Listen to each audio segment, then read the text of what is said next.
根據規定，這政府的清潔隊是袂當收紅包的，也毋過，平日過年攏有民眾會來送。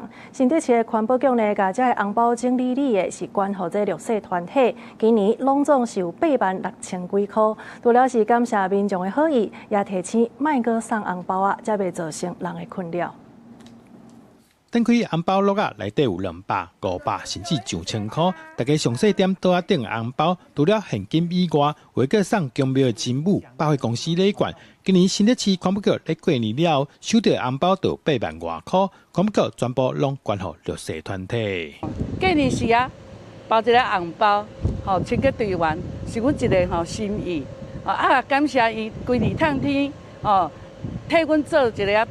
倒本社的工作，阮足感謝。紅包轉交予幸福社會單位，去幫助更加需要幫助的弱勢家庭，得到較好的協助，這嘛是真好的代志。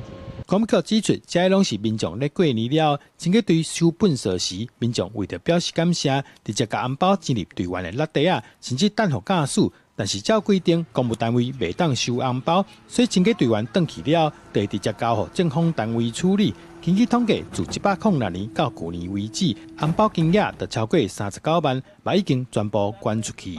今年收受的紅包全數共計86669元，已經轉贈至新竹市的社會救助金專戶，讓社會大眾的愛心在嚴格把關下更加的透明與延續。雖然講是民眾好意，不過環保局也是提醒民眾送紅包會造成基層人員的困擾。大家若是會當做好本社分類，也是向隊員講一聲努力，對清潔隊員來講，就是上大的鼓勵。記者杜根和新竹報道。